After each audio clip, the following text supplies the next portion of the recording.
Hi കൂട്ടുകാരെ, എല്ലാവർക്കും സുഖമല്ലേ? ഇന്ന് ഞാൻ 2 പച്ചമാങ്ങ ഇട്ടിട്ടുണ്ട്. അപ്പോൾ അത് വെച്ച് ഒരു അങ്കമാലി സ്റ്റൈലിൽ മാങ്ങക്കറി ഉണ്ടാക്കി നോക്കിയാലോ. ഇതിനായി മാങ്ങ ചെത്തി ചെറിയ കഷ്ണങ്ങളാക്കി അരിഞ്ഞ് ഒരു ബൗളിലിടുക. അതിനകത്തോട്ട് സവോള അരിഞ്ഞതും പച്ചമുളകും ഇഞ്ചിയും വെളുത്തുള്ളിയും ചേർക്കുക.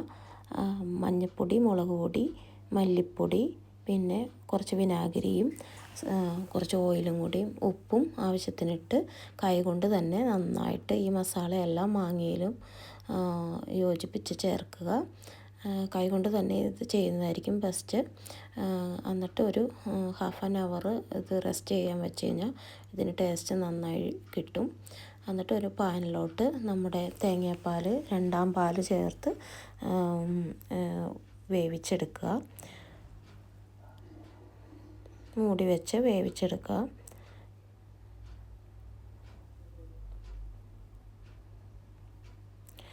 മാങ്ങ വെന്ത് കഴിയുമ്പോൾ നമുക്ക് ആദ്യത്തെ ഫസ്റ്റ് തേങ്ങാപ്പാൽ ചേർക്കാം. അത് ചേർത്താൽ പിന്നെ അധികം വേവിക്കേണ്ട ആവശ്യമില്ല. പിന്നെ നമുക്ക് താളിപ്പ് ഉണ്ടാക്കാം.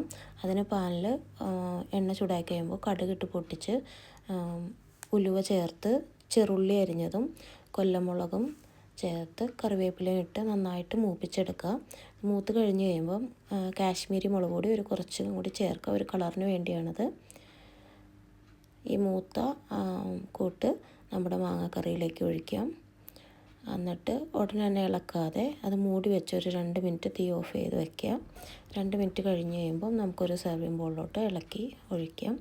ഇതിൻ്റെ മണവും രുചിയും അസാധ്യമാണ്. ഇത് കഴിക്കുന്നവർക്കറിയാം.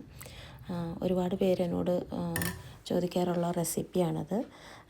ഞാൻ ഉണ്ടാക്കിയിട്ട് ഒത്തിരി പേര് നല്ല ഇഷ്ടമാണെന്ന് പറഞ്ഞിട്ടുള്ള